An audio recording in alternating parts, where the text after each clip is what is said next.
Thank you, Chamberlain. We have with us this morning retired AIG Wilson Inaligo, who is a former Assistant Inspector General of Police. You're welcome to Sunrise Daily this morning. Thank you very much. It's a pleasure for me to be here. Well, a lot has been going on. You have been, I'm sure that you would have been following events. Let's even start from the beginning, because we have to have a marker. Let's start from the beginning of this year.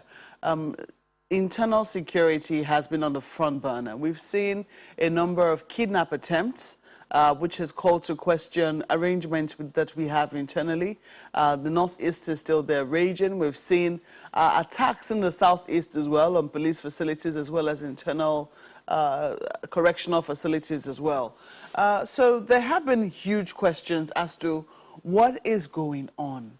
And I think that ordinary Nigerians are not the only ones asking that question. We saw governors of the Nigeria Governors Forum meeting, at the Villa, asking that the federal government helps make proper sense of what is going on. What are your thoughts? Have you been able to string all of these attacks, all of this crisis together to make sense of it? Indeed, a lot is... what is going on is very troubling regarding insecurity in the land. But there are multi-dimensional issues here. Come to think of it, there are lots of perception issues. People talk about injustice, people talk about police impunity, and the rest of them. A lot is going on. You cannot divorce politics from some of these issues. But when I come on television, I like to talk more on law enforcement issues, the law enforcement aspect. Yes, the police have primacy on internal security, but there is the limit to which the police can do. A lot taken from Katsina, Zamfara, Kaduna, Niger, and then of late, in the Southeast, attacks on police, personnel on duty. So a lot is going on. And we've got to de-escalate the situation in the way some of these conversations are conveyed. Talk of the social media. If you open your telephone, certain things are posted to you. So the mind of Nigerians, I think, is being poisoned against each other.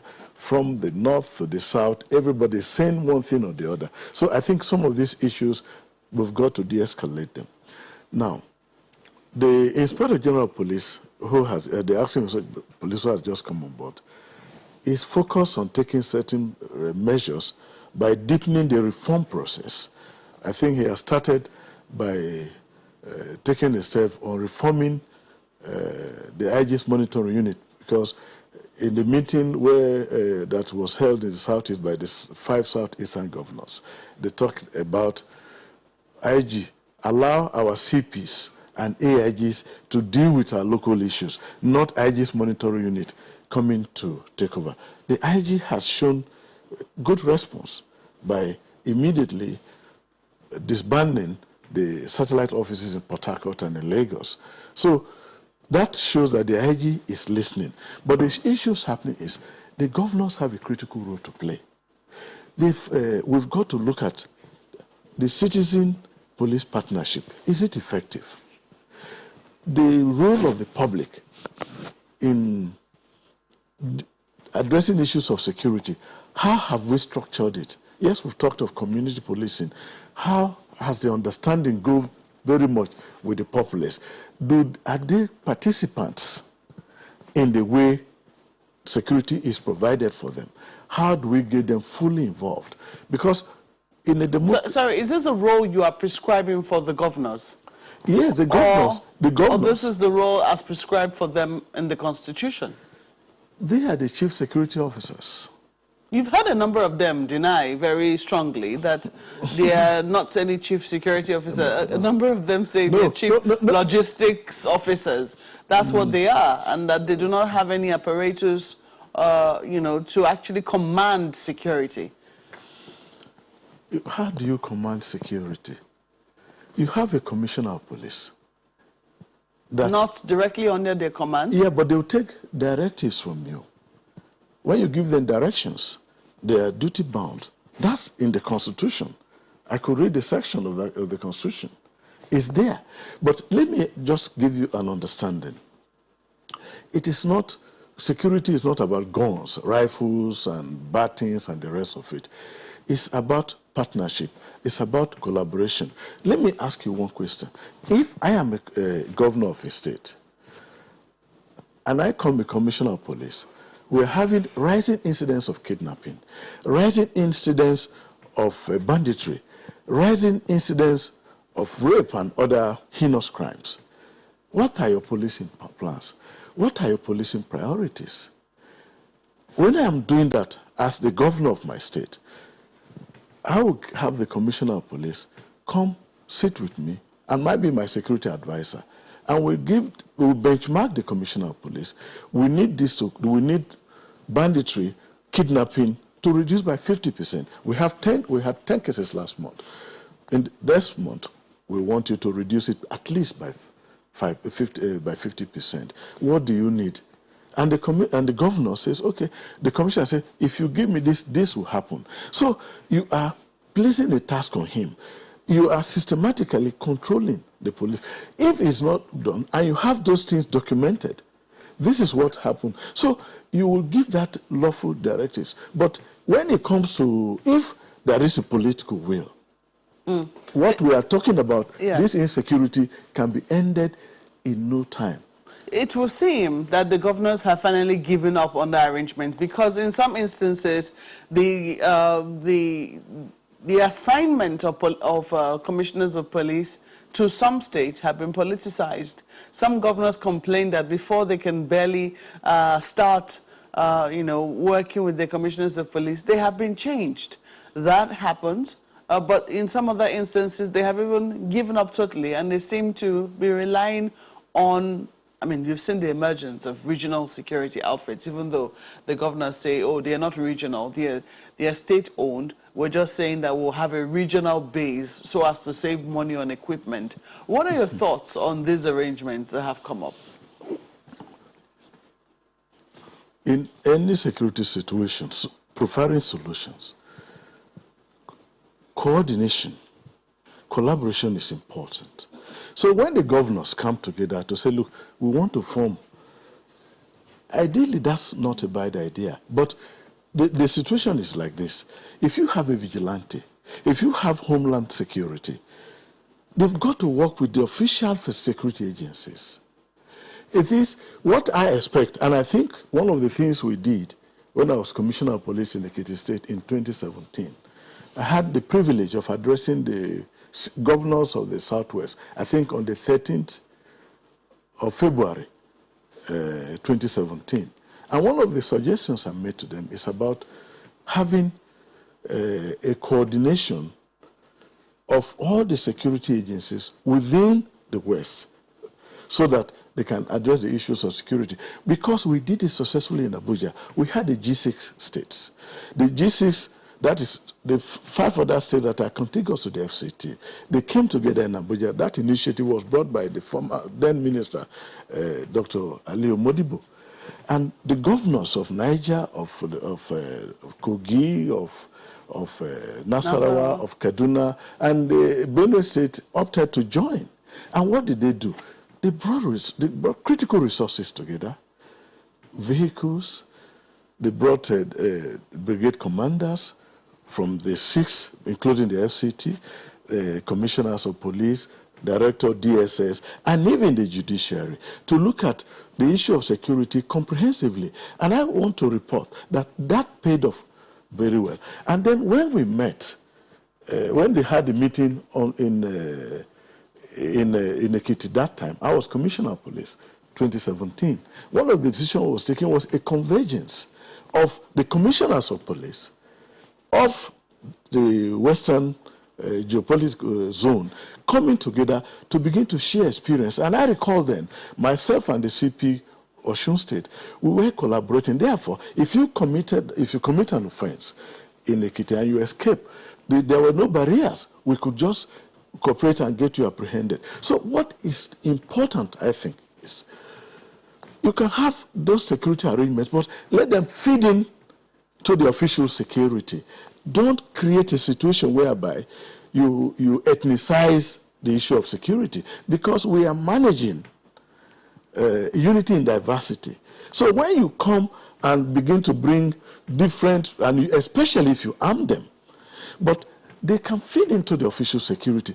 What is important in this battle, especially kidnap, is almost 90% intelligence.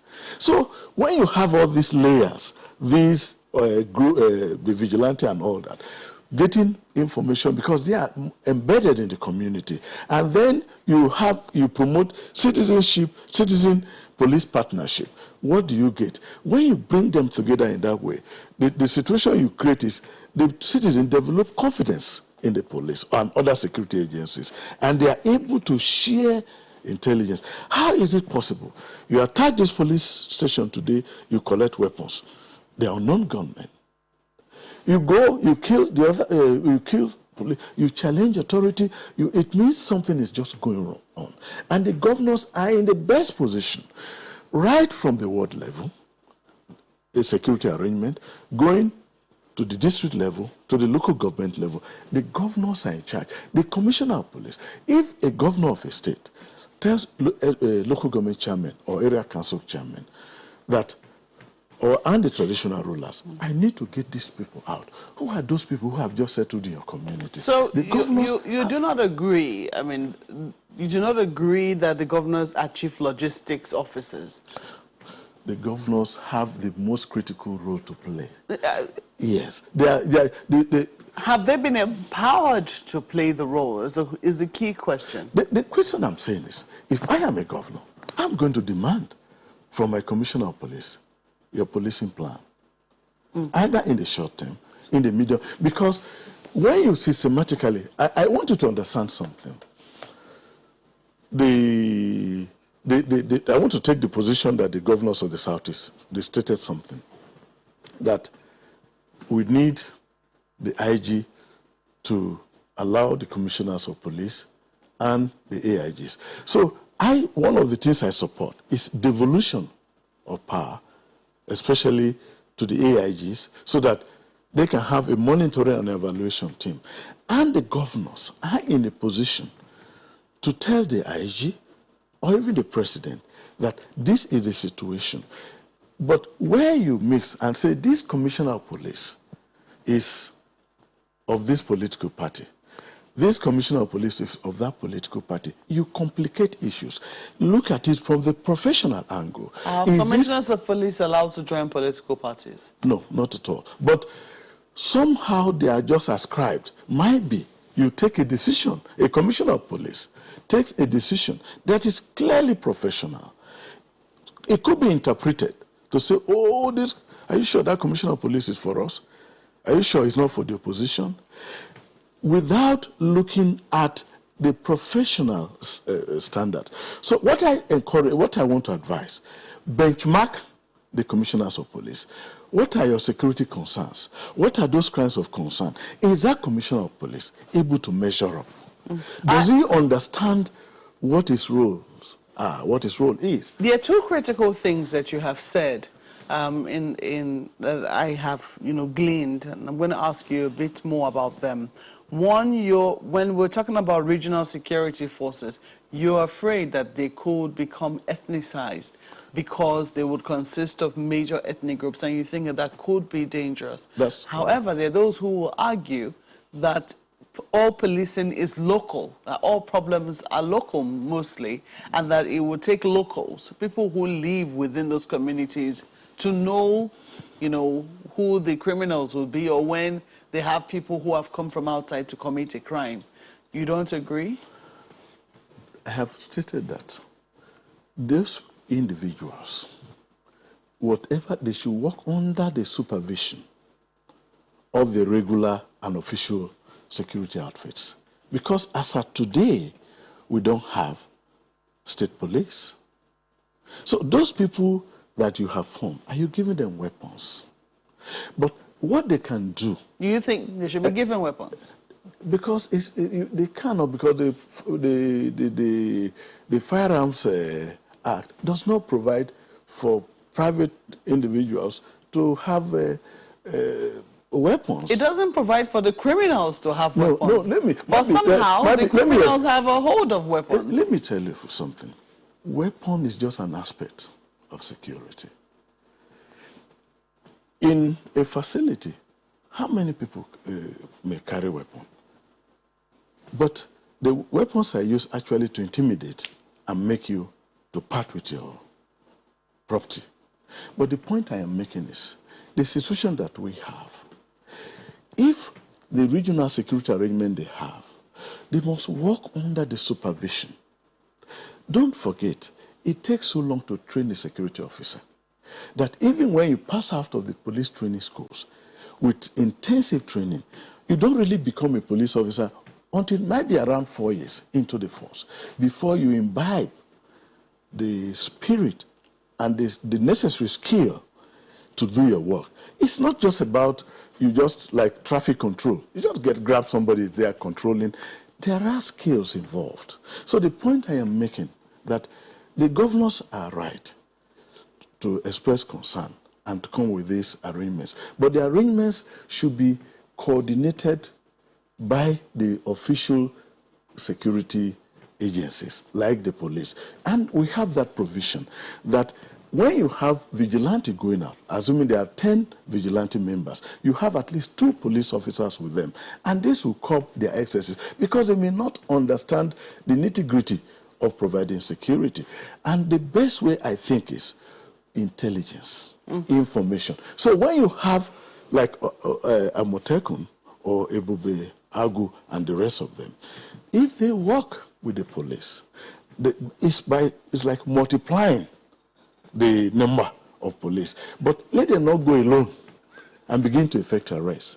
Because the situation is such a delicate situation, because you must be careful when you are dealing, because how many, for example, Idomas will be in Ebubeagu, or how many thieves will be in Amotekun. So you are careful. But community policing, let me explain something. Community policing is about the police and community coming together to look at the security issues or crime issues within their domain and adopt common approaches to dealing with it. While I do not, because when I came on to your studio the other time, I made reference to Gobi panel report, which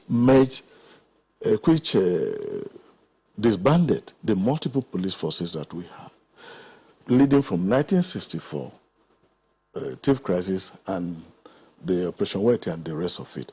And when General Agui Rossi took over, he set up the Gobi panel, which recommended that all these other police forces should dissolve and form one federal police force. Those factors have they disappeared. Now, we are in 2021. When we get to 2022, especially late 2022, will their roles be still security? You've got to begin to look at some of these issues, because when you become this, when situations like this happen, yes, you take immediate steps. But what is wrong in coordinating the activities of these different groups? What are they giving to police? That's the first one. So you have your fears also that their roles could begin to change, especially as we approach a political year. That's one. The second is, you've talked about certain initiatives that you came up with, or certain initiatives that you have seen, coming up, especially when it comes to collaboration. One would have thought that this will now have become SOPs, standard operating procedures, especially when you see that these things work. Collaboration, information sharing, and things of the sort. Don't we have that as things that ought to be, rather than things that should come up as a result of initiative? Let me read out one of the communique that was issued in this meeting we had with the governors of the Southwest. One of the communique, and I read the second communique, the Southwest Governors Forum. This took place 13th February 2017. The second, a convergence of commissioners of police of the states of Western Nigeria and intelligence institutions to meet regularly, to compare notes and work together in the region to manage in a concerted way the aerial, land and waterway security architecture of the region, with the state governments supporting with critical resources. The point I have, and I just want to remember. That's from a communique. That's from a communique by the governors. By the governors? Yes. Not from the police. I was privileged to suggest to their excellencies that when the commissioners of police, when the DSS and other security agencies work together, share intelligence, they are able to deal with the issues of security. That I suggested. And this communique captured it in the way I thought should happen. And I told you that we had it in the FCT, the G6. So it is not wrong for the different regions to have this arrangement supporting the security agency and getting their different levels of people, giving them, embedding them in the society, in the community. You heard, I don't know whether you heard the information, that the jailbreak we saw in the southeast and also the attack on the police headquarters, there was intelligence. And that what happened was that there was actionable intelligence, as a matter of fact, but that there was no action taken by any of the security agencies. Well, I pray that is not correct, but if it is correct, then the officers who are on ground should be held accountable. And there are procedures for dealing with that. Yes, there are instances that officers have derelict on their duty and appropriate punishments are given, either to the police, to the DSS, to the correctional center, and the rest of it. I do not have that information, but I know there are procedures for dealing with such dereliction of duty. That I want to say. But even if there was no, even if assuming there was no intelligence, shouldn't we be afraid that an attack of that sort of magnitude was planned and hatched and there was no intelligence to even try and foil it or try and minimize the damage? What are your thoughts on that? Yes. You know, when you have such a situation, you apportion blames to appropriate authority. There should have been intelligence, there should have been this. That is correct. But in dealing with certain critical incidents, you intercept them as they are coming up. That means where they are assembled, where the planning is taking place, you would have heard about it. But where you have, I don't know the number, like you go to the stadium, when people are coming, you screen them. But when the situation, I'll give you an example. We were in Jos many years ago. I was a young officer. And we wanted, the authorities, they completed Jos Main Market, and they wanted us to enforce, to provide security. At 2 a.m. we had deployed.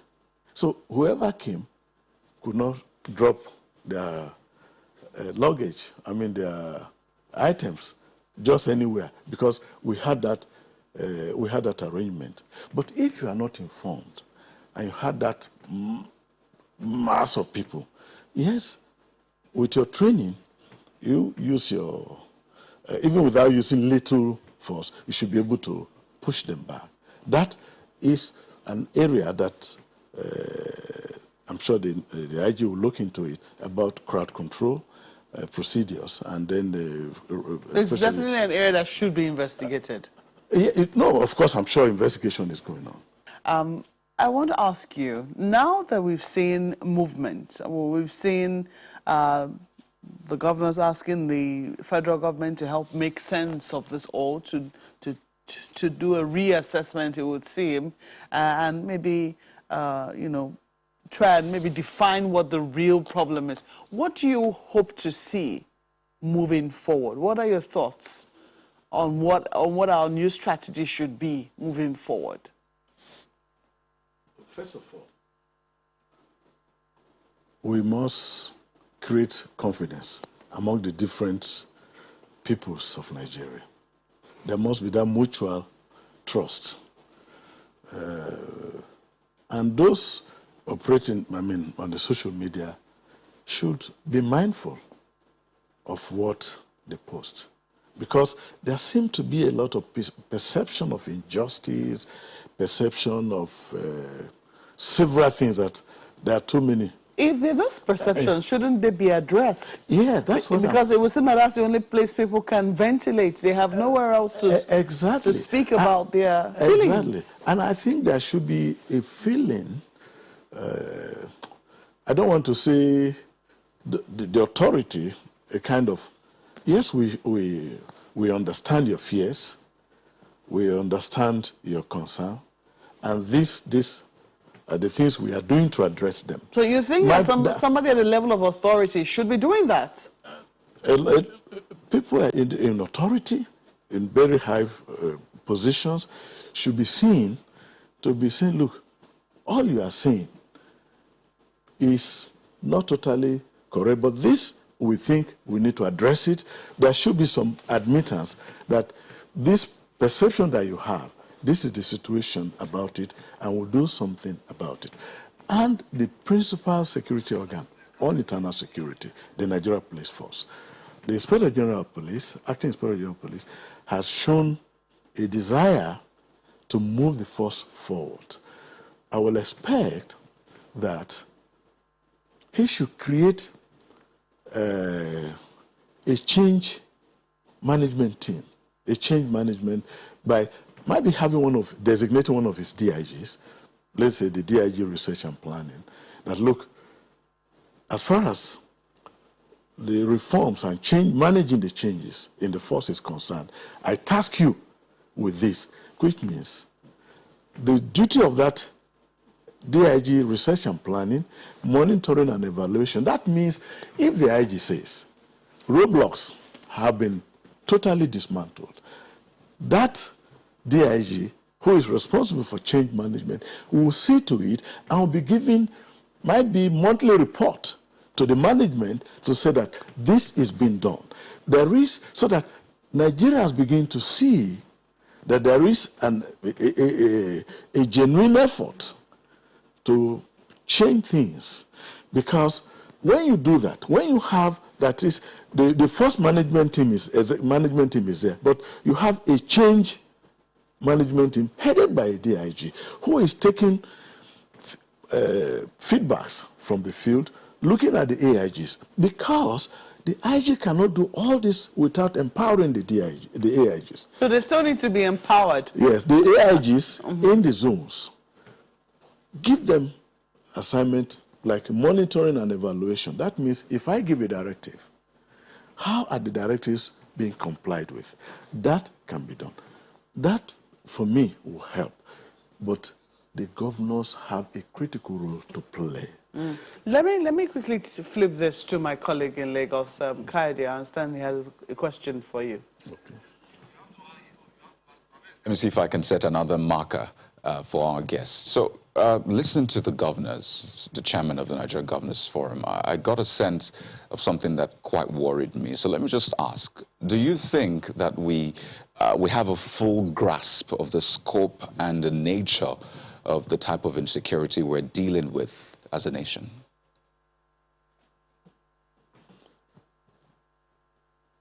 Well, okay. Please go ahead. Okay, sorry. So I think everybody realize that the situation that we have is very serious. Otherwise, you don't have governors meeting, and the main agenda of their meeting is talking about security. The situation we have is very serious, and I think that is recognized. But as to the approach, it calls for deliberation among the political figures, among ordinary Nigerians, to understand that we have a dire situation on our hands, and that it's not just law enforcement alone. Yes, law enforcement is what you look at, but it goes beyond that. I think the political class, the religious class, and all this, there has to be some confidence building. I think if we do that, it is going to help a lot, because there is no part of Nigeria that does not have one security issue or the other. But I understand that. If everybody come on board, I understand the part about collaboration. Their own area. Pardon me. I understand the part about collaboration. It is time for us to build. If you can hear me, I understand that part. I think you have been consistent about that collaboration and cooperation. I think that has been a major theme of your responses this morning. But I'm more particular about the statement by governors, whom you say are meant to be chief security officers, and most of them say, well, we're just chief logistics officers. Now, take a quote from what Governor Fahimi, the chairman of the NGF, says. It says they're demanding comprehensive evaluation of the various security challenges plaguing the nation to allow for an appreciation of the scope, nature, and better ways to address them. Given a sense that even the governors have a feel that we don't quite fully grasp or understand the scope and nature of the insecurity we're dealing with. We just use the term insecurity, but do we fully understand? Do you get a sense that we fully understand what we're dealing with? That's why I'm asking. On the pages of newspapers, and even in the social media, once you read, you know that there are so many undercurrents. And that is why I wanted to stop, that there are perceptions, and that some of these perceptions are fueling some of the issues we are seeing. And as a retired police officer, I try as much as possible to talk on law enforcement issues, what we can do. But in the situation we have, law enforcement action alone is not enough. What are the complaints of the people? Oh, there are no jobs. It's difficult. I mean, jobs, it's a problem. There's a lot of poverty. And then, so when you address some of these issues, it also goes to help. And then, but I think, and I really don't want to get involved in all these other issues. What I want to say is that some of the grievances that people bring, let those in authority craft a way of addressing them and assuaging the fears of people that what you are saying is not correct, and looking at the youths, talking to them that, look, this, we have plans, and these are the things we are doing. Then the youths, so you address them. And yes, the NSAS issue brought in a lot of things, but I think steps were taken to set up various panels in different states to look at some of the issues. And like I said, the Inspector General of Police is addressing those issues as they relate to the police, and other security agencies are doing that. But the IG can do as much as about his police to a good image. And that was why, when I was talking, I stated earlier that a citizen police partnership that is robust, that is that promotes confidence in each other, that the respect for human rights, to know that what we are saying is taken into consideration. These things are all in the public domain. Those are issues that I think people understand them, so that's why I say that there is a need to close gap. There is a widening of gap. There is a widening of gap, and it's a need for us to address them. I don't want to take more than that. Well, we have to thank you, for sharing your thoughts as, candidly as you can this morning. I hope that those who are responsible for taking on board some of your suggestions will be, taking But AIG Wilson Idalego, retired, thank you for coming on Sunrise Daily this morning. The pleasure is mine. Thank you. The major oil companies, Shell, Chevron, who are the ones producing, they are no longer investing as much in oil. Chevron is now one of the world's largest investors in alternative fuel. Shell is pulling out of Nigeria. So in another year or so, where will we find this money that we go to Abuja to share every month? Last month, we got FAC for March. The federal government printed an additional 50 to 60 billion to top up for us to share. We say remove subsidy. They say no. This April, next week again, we'll go to Abuja, we will share. By the end of this year, total borrowings, the total we have borrowed is going to be in excess of 15 to 16 trillion. And my worry is that we wake up one day, like Argentina, the Naira will be 1,000, 2,000, it will be moving. Because you can imagine a family, you don't have money coming in, you're just borrowing and borrowing and borrowing without any means or idea of how to pay back. The issue that has been raised by the Edo State Governor for me is very, very sad because it is not a fact. What we distribute at FAC is revenue that is generated, and the FAC distribution revenue is a public information. We publish it. So it's revenue generated by the FRS, the customs, the NMPC that we distribute at FAC. So it is not true to say we printed money to distribute at FAC. It is not true. All right, welcome back. Yes, that is what we're focusing on now today. And but actually, after that rebuttal from the Ministry of Finance, the Governor of Edo State responded further, and he tweeted saying, while we do not want to join issues with the Federal Ministry of Finance, we believe it is our duty to offer useful advice for the benefit of our country. The Minister of Finance had made that allegation, so he wanted everyone to rally and ultimately ensure that we stop what he described as the fiscal rascality. So joining us now, as you may have seen in that welcoming slide, Professor Pat Utomi, CEO and founder of the Center for Values and Leadership. Good morning, Prof. Thank you for joining us today on the program. Good morning, Chamberlain. I'm glad that I'm able to join you. Yeah, so, well, all of this back and forth, I mean, to the man out there, he just thinks that somebody somewhere is not telling the truth. But is that usually the case when it comes to how government works and then the economics of these institutions and how it plays out? Well, Chamberlain, this is not a usual time for our country. It is a time that calls for reticence in many ways, but also a lot of caution. Markets, economic markets, financial markets are driven by information. Okay. And very often, this information is not clearly available. So we have information asymmetries, as they are called. These information asymmetries lead to speculations and decisions. And when economics talk about information asymmetries, they typically talk of two kinds.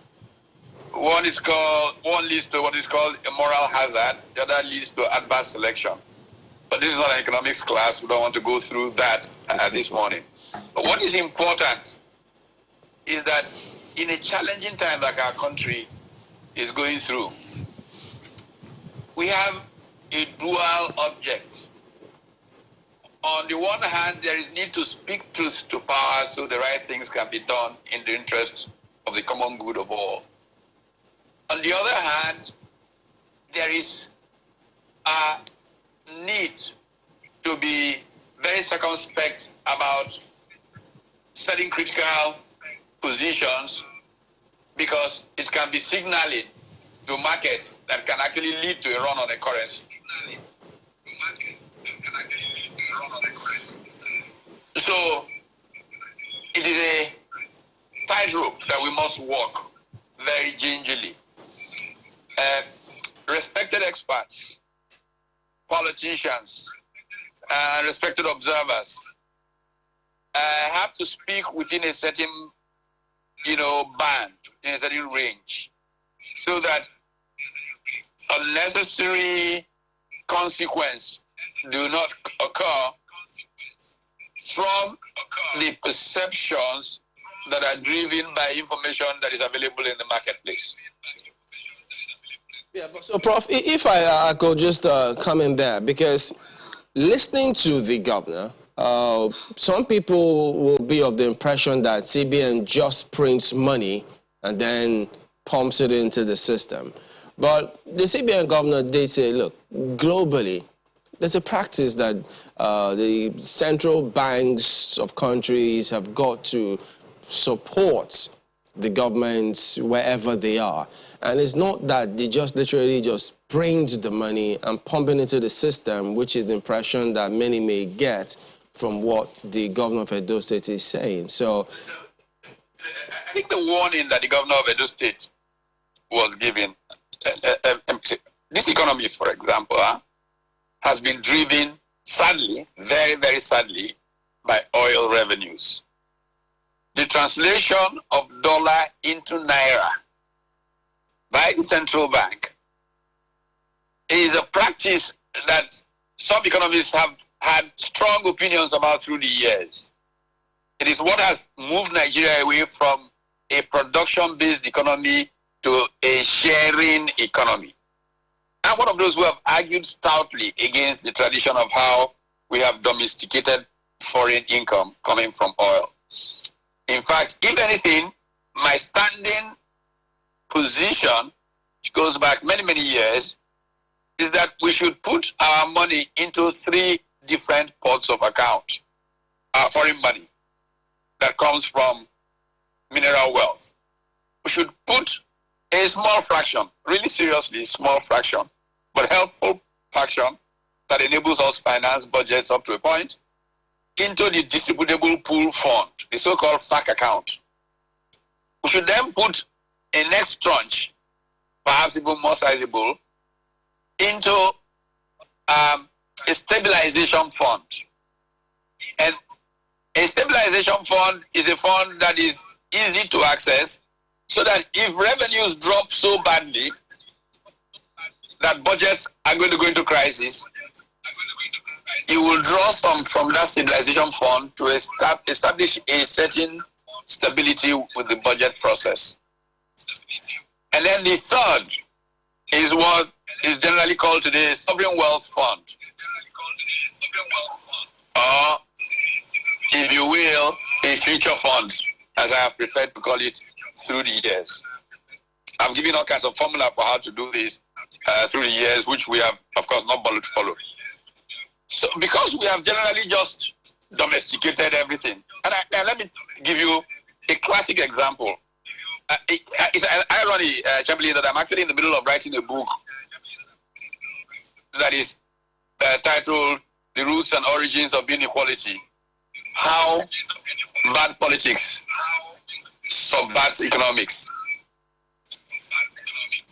And part of the point that I'm trying to make here is that politics is not always going to be, oh, it is partisan, this is this, this is that, and you forget the bigger picture of where your country should be going and what will help it get there. And an example I like to give goes back to, it comes to this point of right now. Back in the early 2000s, after Nigeria had gone through a very difficult time with very low crude oil prices went up dramatically. Some of us put pressure on President Obasanjo to begin to save. When he tried to do that, the state governments all pushed back. And I remember, and I have given this example several times, the Tribune had an event in Ibadan that I went to. I mean, part of my big quarrel with President Obasanjo was that I was a supporter of the Lagos state government at the time. But I actually supported that position And when I got to that Tribune event, the Lagos State Commissioner for Finance, my friend Wale Edu, was there. And he came to me and said, how could you be writing to support this thing that they're trying to do in Abuja to take our money? And I said to him, come on, Wale. You should know better than anybody else. It's like a mutual fund. You take the money that belongs to all, you save it in a place that will generate income outside of this economy, then everybody owns their share of that fund as per what their distribution could have been. General Obasanjo can't be taking your money, he has no right to. But the country needs to have a savings scheme on behalf of everybody which stabilizes our ability to trade and investment flows that have confidence to come into the economy. Of course, Wale knew I was saying the right thing, so he quietly left. The point that has come to, and why the governor of Edo State is right to an extent, is that we have so depended on just this flow domesticating of revenues, crude oil revenues, that we have come to a point where oil revenues drop significantly. They've begun rising. It's probably natural for the monetary authority that's just used to domesticating these revenues to say, okay, they're rising, they're about to come back, let's just get some cash to use to pay what the states need. And Governor Obaseki, the governor of Edo State, is arguing essentially that we should be careful with that because it happened in Latin America. When it happened in Latin America, back in the 70s and 80s, one of the phenomena that came out of it was the divergence, the huge divergence between nominal exchange rates and the purchasing power parity of those countries. And he mentioned Argentina, classic example of somewhere where that happened, and totally ruined their economy. So he was right to point out to the central bank to please be careful. Because the guys in Argentina who went down that track were not stupid. They were trying to patch this short term. Before they knew it, it became a run. And like I said, you go back to information asymmetries and how people make choices, and you will see why that can easily become a problem. Having said that, I think what we need to do is look at the fundamental problems of why our economy needs to be dealt with, head on, strong on.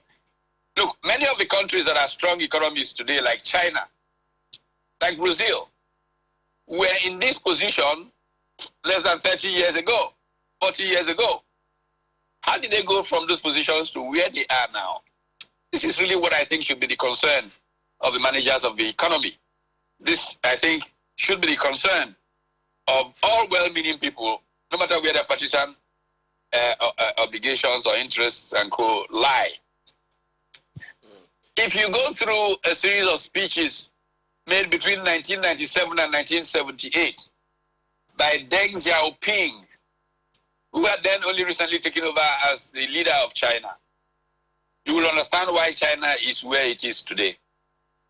Deng, in one of those speeches, I believe it was in May 1978, said, look, one lesson we must learn is that our future depends on knowledge. Our party must stop denigrating knowledge and enthrone it as the basis for going forward. What has happened in Nigeria is that the political party system, the Nigerian political system, has made nonsense of knowledge. If you look at people in positions of decision making, many of them don't have the competence. Everything is sharing and all of that. We must realize, like Deng realized in 1978, that the future of Nigeria and the future of China in 1978 depended on giving men of knowledge their due in the system. It's a subject. If we are going to go forward in our country, if I had to run this place, I would hire a guy called Raghuram Rajan and make him central bank governor in Nigeria. Why? look, the immediate past governor of the Bank of England is Canadian. So all this business of national should not matter. We need to recognize England actually was, in the rumors, trying to get Raghuram Rajan to replace the Canadian as governor of the Bank of England. Raghuram Rajan has probably gone back to the University of Chicago, where he was a professor before he became chief economist at the IMF and before he became the governor of the Reserve Bank of India. I think that when we think through what the issues are and how we must move forward as a country, we need a clear strategy. Raghu Rajan and his colleague Luigi Zingales, about 15 years ago, wrote a book, Saving Capitalism from the Capitalists. All right, and that book goes to the heart of the challenge of what we are dealing with today. There is $17.1 trillion receiving 0% interest in the world today. There's huge capital out there. Well, Prof, you open up another huge talking point yes. on what needs to be done to move us forward. But this is a subject matter we'll definitely get back to you on, so we can have a lot more elaborate conversation on this matter. But we do thank you for your perspective this morning, Prof. You're welcome. All right, then we'll be back in just a moment. Join us again. Well, clearly, it is an issue of what we call matter of urgent national importance, tackling insecurities through youth unemployment. We have that youth bulge. Some are seeing it as a problem. Some say they are, according to the president of the AFDB, assets. How do you see it? I agree that our youth are actually the greatest assets of our country. And I also concede that we have not, as governments of different jurisdictions, done a lot to really tap into the potentials of our youths. Our youths have the best brains, they have the energy, they have the zeal, they have the ingenuity. All we need to do to see how to develop it, even from primary level, secondary level, and tertiary level, and also integrating them into the governance processes is very, very important. And that will really be give the permanent solution that is required for all of these restivities and social vices we are seeing in the society. We always had, just a moment, so you can maybe conclude your thoughts along the line. We always had youths as assets over the years. In fact, since the advent of Nigeria's independence, since the time we got independence, even before, we always knew that we had that. What took our eyes off of that ball over the years such that it became a problem as opposed to being the asset that it is? I think if you look at the history of governance, right from the pre-independence and post-independence administrations, you see that it's a deliberate disregard to youth development. Different institutions needed to be created, but they are not there. And again, this issue of leadership, actually, we needed to have mentorship process, whereby if you're a leader, you look at grooming the people, having succession plan. But of course, because of incursions of the military, all over the time, especially in the First Republic, Second Republic, and because of some constitutional failures, we're not able to get it right. And I think that is why some governments, especially my own government, the government of His Excellency Engineer Chief David Umezumahi, has done a lot to introduce a lot of concepts that would integrate the youths into the governance process. We have what we call a Boy State Stimulus Development Project. That project is aimed at introducing schemes that we make for youth empowerment, women empowerment. And we're looking at, for instance, the youth women empowerment, where the governor did empower 3,000 number of youths. After training them, he gave them empowerment, a grant of 250,000 each, and that is 750 million naira. And now the governor also did introduce what is called the Street to Skill Empowerment Program. But instead, before he came on board, was known for street hawking in a number of bonyans in Lagos, streets of Lagos hawking. And the governor felt so bad that he felt that we needed to tap into the skills, the talents of all of these youths. And what did he do? He had to empower them, with a sum of 130 million naira. Of course, I came to Lagos here about 2-3 years ago, where the governor launched the empowerment program for the youths in Lagos. And this also was taken to Onitsha in Anambra State, a number of barrow pushers, a number of Okada riders, even those professing hip-hop were, brought a train and given empowerment, what we call a tricycle empowerment program for about 400 number, including those within the shores of the state. And so these are some of the empowerment programs that the governor has done just to bring the people on board, especially the youths. Of course, I don't need to tell you that we are doing a lot to tackle the agitations that brought about the NSAS protest.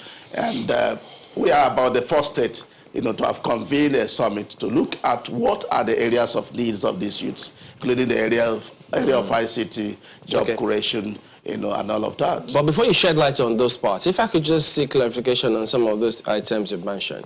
As good as those initiatives are, but what we've also seen over time is such that when governments come, they go, those programs end when those governments go.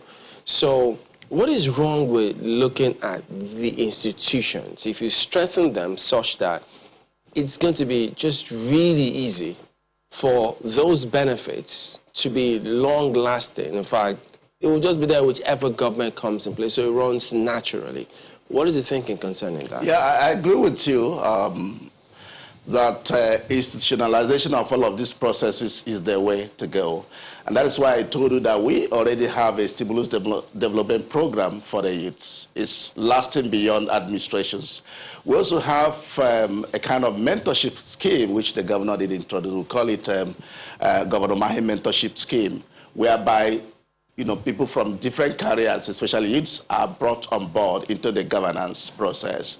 And some of them are made technical assistants, some are made senior technical assistants, some are made executive assistants, over 1,000 number of them, looking at areas where they have comparative advantage, and they are deployed into different ministries, departments, and agencies. And they understudy the governance process, especially understudying those, special virtues and mental character and moral character that the governor has deployed also into governance, looking at passion, looking at tenacity of purpose, looking at courage to do the right thing, looking at selflessness, looking at working for the people for the intrinsic value, not for the extrinsic value. And these are the things that have really impacted or have started to impact even on the performance of civil servants, of our public office holders, most of whom are youths. I tell you that in the Executive Council of Ebonyi State, we have over 110 number of Fiscal members, about the highest anywhere in Nigeria.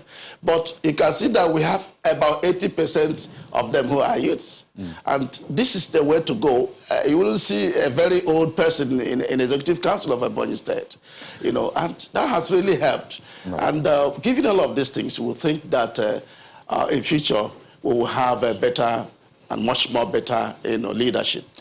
Speaking of the empowerment initiative of the government, to what extent really did you liaise, communicate, or sit down with the young people to really find out, is this what you want? Because sometimes, you might think, these young people want this, and all they want is just access to internet, or you think, they want this empowerment, this kind of, mentoring program, and all they need is just a hub where they can get access to maybe a computer, build programs and all that. So to what extent is this going to be a round peg in a round hole? How did you interface with them? Yeah, we actually normally do what we call a need assessment on the various categories of people that will be empowered. Of course, we consult with the youths through the youth bodies, the Students' Union Organization, farmers' organizations of different types. We also engage the town union leaders. We also engage the traditional rulers. So we'll come up with a list of youths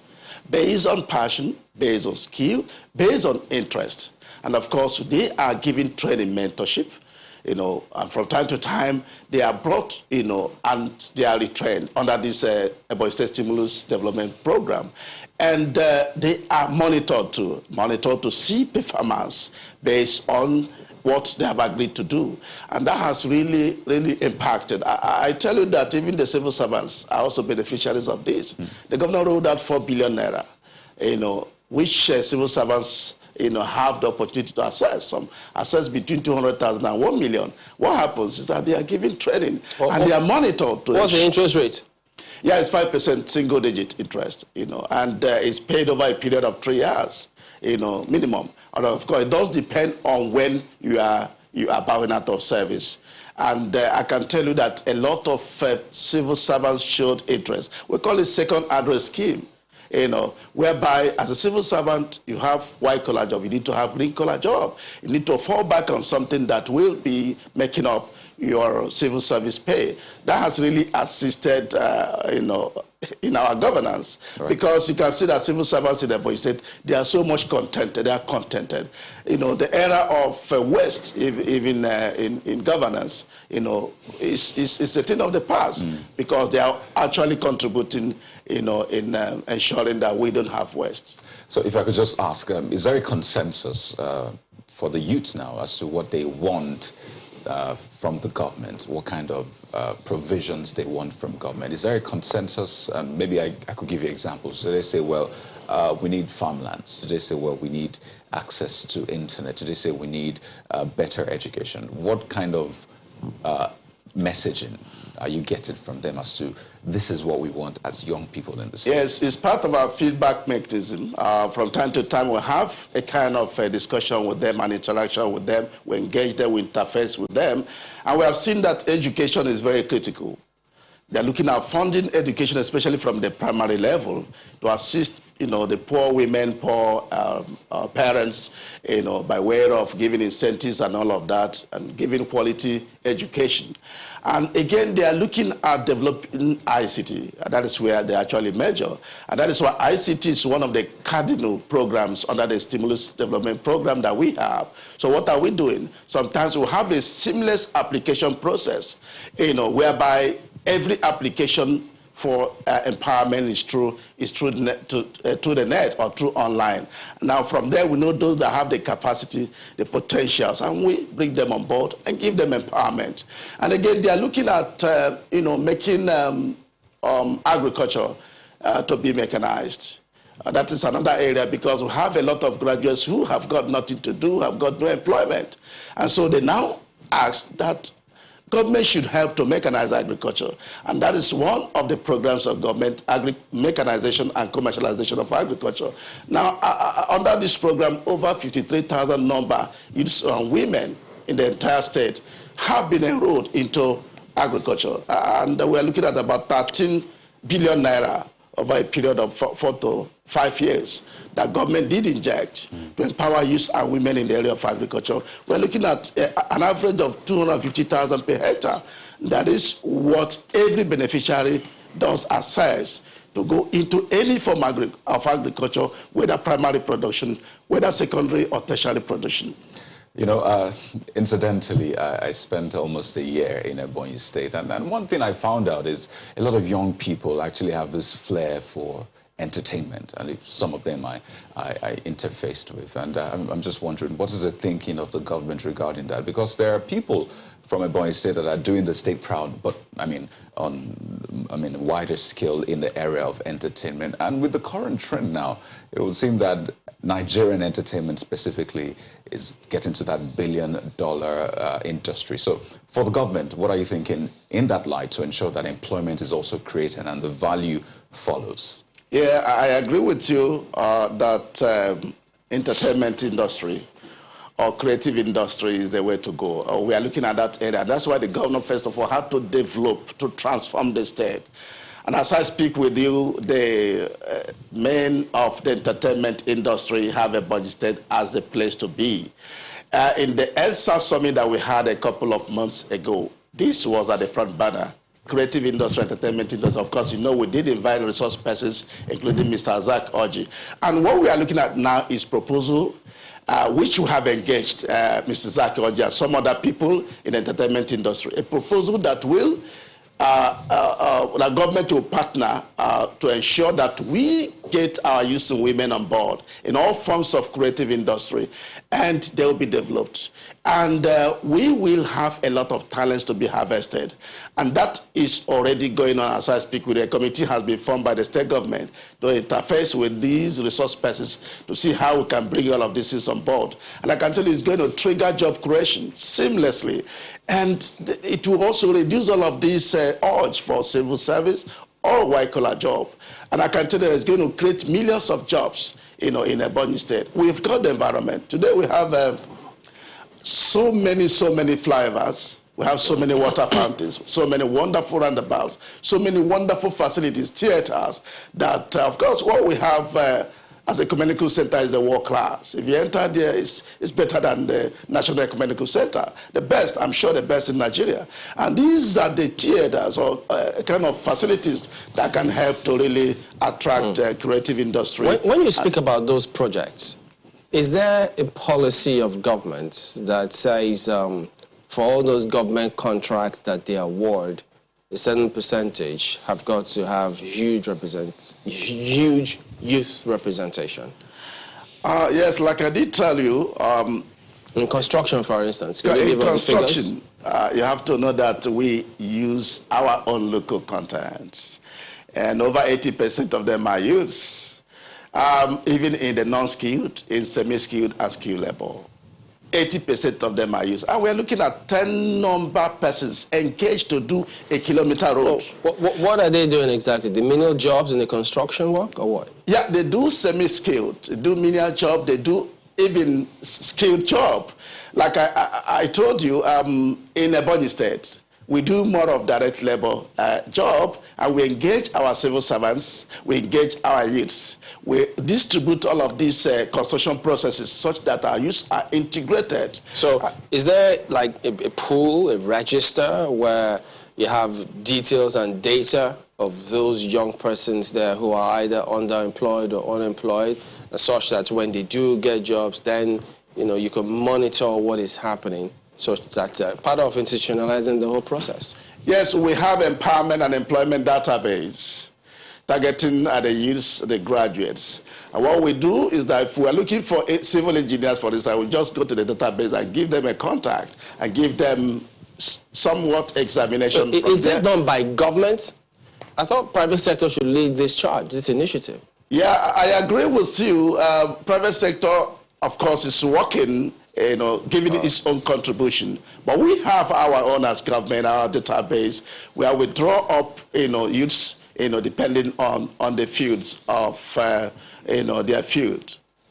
Since we're talking about tackling insecurity through youth unemployment, how significantly have these initiatives gone to stem the tide of insecurity in Ebonyi State specifically? You remember we hosted your governor earlier in the week, and he's been speaking a lot about insecurity, and just one that happened just a few days ago in the course of the week. So how significantly have these initiatives gone to stem the tide and give hope to the youth in Ebonyi State?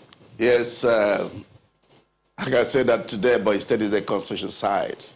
Apart from all of these communal clashes and banditry, which we are suspecting, intelligence will soon review whether it is politically motivated. I can tell you that Ebonyi State is the safest place because everywhere is a constitutional site. As a commissioner, you walk on the street and nobody does molest you.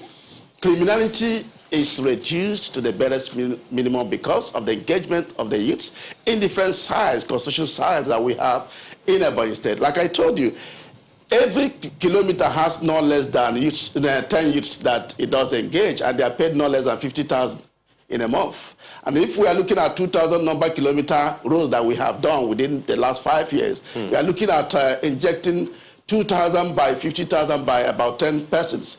That's about 1 billion naira that government is injecting in semi-skilled and non-skilled labor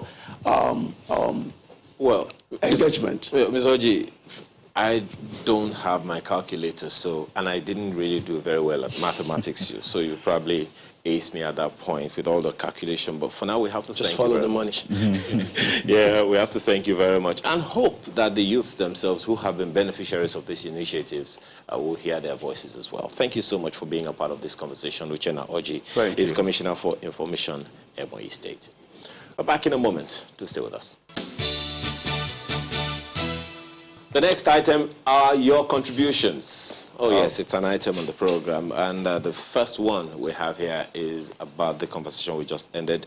Mulima Idimato says, some of our youth didn't believe in agriculture, but were white-collar jobs, which no longer exists. Agriculture is one of the surest ways to get us out of the woods. But, you know, I have a suggestion. How about you wear your white collar to the farm?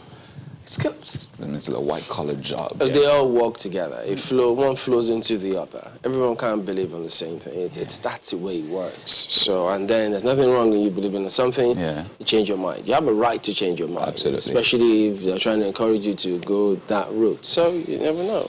But we'll get your points, though. Is it that they didn't believe in it, or it didn't look fine? No, I think the subsistence nature really just put people off. But I mean, if there's anything we learned, mechanization is the way to go. Absolutely. So if you see more of that, there's a lot of values in that value chain. Oshinawa Kingsley tweets saying these security challenges are results of massive unemployment, biting poverty, hopelessness, he says, orchestrated corruption, poor infrastructural development, and guess what? He says it goes on. That's what the ETC means. If these are not properly addressed and nipped in the bud, then we're just at the beginning of our problems. But as Malkbel would say, I mean, is it still in the bud? It's like a full boob. Well, we'll find out soon. Oh, yeah. But before then, Dr. Bowser jumps in and says, let's develop a system to harness the collective wisdom and competencies of all Nigerians. We need economic clusters in all geopolitical zones in Nigeria. I think AFDB is doing something of this sort, so who knows? Mark?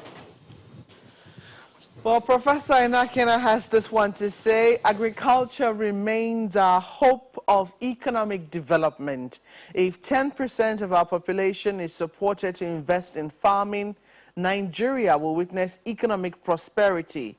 Make agricultural equipment and loans accessible at single digits without the burden of presenting a collateral. So these are some of the suggestions. And as you gentlemen rightly pointed out, they go together. I mean, the fact that you have a full-time job like this doesn't mean that you can be a farmer. It's one of the only, it's about the only job that you're allowed to do as a civil servant, and it is perfectly legal. So even for those who have white-collar jobs, now white-collar you go chop, I think that's a big question, you know, we all have to ask ourselves. Thank you very much for watching this morning. I'm Maokwe Yusuf. We hope you have a splendid weekend. Oh, dear. Oh, yes. I think that's food for thought. Now, white collar, you go chop. Well, I'm Kayode Okikiolu. Is that the color of the color? Am I going to have a wonderful weekend? We'll see you next time. I'm Chamberlain also.